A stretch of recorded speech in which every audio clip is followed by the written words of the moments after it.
So I know the answer is obviously yes, but do you play dancing games? Well, obviously, just not necessarily in the last decade. Basically, the last dancing game I played was iToy Groove for the PlayStation 2 in 2003. I did love that game, by the way.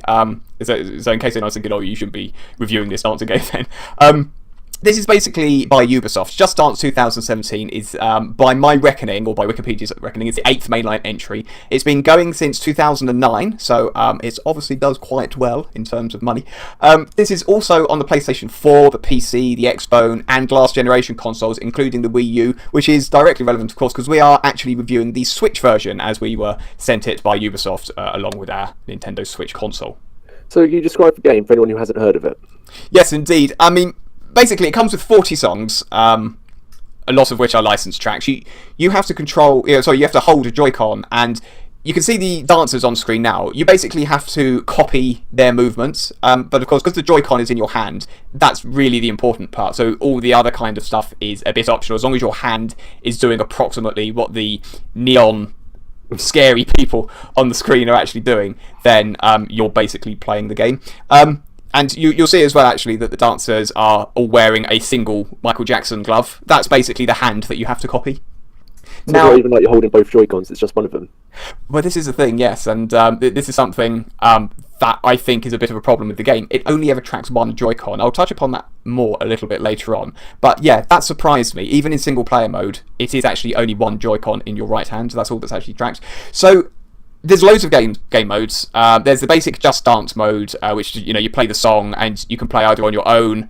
You can play competitively with a second player, or you can play it in co-op, where you're both building up the same score meter. Obviously, the better you score, the more you win stars, basically.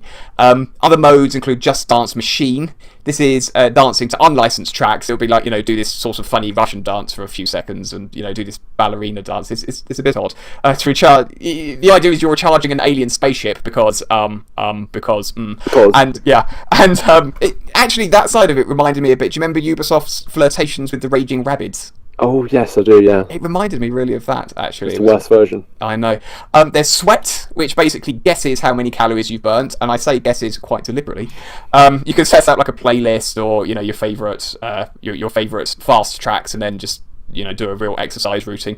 World Dance Floor. This requires online. There's Just Dance TV, which serves up clips of people dancing. Sadly, that wasn't down when I looked at it. And also, the game comes with a 90-day trial of Just Dance Unlimited, which is a subscription service that gives you access to more than 200 songs, including songs that have been in past installments. So basically, by buying this game, if you choose to pay the subscription, then you will get all of the songs that were in all the other installments, plus more besides. So shouldn't they all just be in the game anyway? Well, this is the thing. This kind of raises the question, actually, as to why this is actually a boxed product, when it would probably be. It would make a lot more sense as an online service. Have it free to play, and then you pay extra forfeit, and you pay the subscription, exactly. I don't understand why. I mean, especially as well, the song selection is. I mean, I know I'm not as young as I used to be, and I think one of the symptoms of this is that I recognise very few songs that were released in the last decade, but I only really recognise about 5 of the songs on the disc. So how does it? Well, anyway, moving on. How does it motivate you to keep playing? Okay, so you make a profile. You give it your nickname. You make a profile. It consists of an avatar and a background. When you play, just playing the game basically unlocks more of each of those two things. So say you complete one particular song, you will unlock the avatar that goes with that song. You're also awarded in-game currency, and you can use these to unlock avatars. Some of them are, can only be unlocked with the currency, and some of them you can get an early unlock if you haven't played a particular game mode. Sounds like it's lacking for hook, to be honest. Yeah, I mean, this is the thing. I mean, I suppose it's sort of going to, it's going for like a trophy thing. Obviously, Switch doesn't have trophies, so that's kind of the nearest it gets. And I suppose you're supposed to have bragging rights if you've got a really impressive avatar or background when you're online. But because the online option, bragging about. This is the thing, isn't it? I mean, and that sort of moves on to the next question. I mean, is it fun? Weirdly, yeah, and I almost feel ashamed to say so. But I'm never ashamed when a game is fun. It was weirdly fun, but I think, perhaps quite importantly, I felt absolutely no compulsion to go back to it whenever I stopped playing. So that doesn't surprise me. Yeah, and so it goes back to what you said. I mean, yeah, I found it fun whilst I was playing, but it doesn't really have a hook. I mean, maybe take it to a one-off party or something, possibly, if you're not too embarrassed. Well, what problems does the game have? Does it have any underlying problems? Well, first of all, the user interface is a nightmare. It's so badly designed. I don't know how they actually managed to do such a terrible job with the user interface. it only ever tries to track one Joy-Con, which we obviously mentioned earlier. That kind of devalues it quite a lot, I think, because if you are playing it by yourself, you want to be copying the dancers. Why can't the game track what both your left and right hand is doing? Because a lot of the time I was playing this, I actually remained seated and I just sort of waved my hand around, and that was sufficient. And it shouldn't be sufficient. Do you know what I mean? I know what you mean. I used to think that it would suit for Kinect or the PlayStation Move better. That was its only selling point. I mean, without either of them, I don't know. It just almost feels like it doesn't work as well. It's interesting you should say that, because I did actually feel that because the Switch doesn't have a camera, I felt that the game was poorer without a camera actually recording what you're doing. Because if you're there with some mates and it records you prattling about and it plays it back, you can have a laugh at it and all that. It doesn't have that. In desktop mode, in other words, when it's not docked, because if you're going to take it to a party, I mean, the Switch is the perfect party console because you take it with you and it's got the screen built in. However, well, first of all, a good point, extra players who don't have Joy-Cons, and those things are expensive, so not too many people are going to have more than 2 Joy-Cons.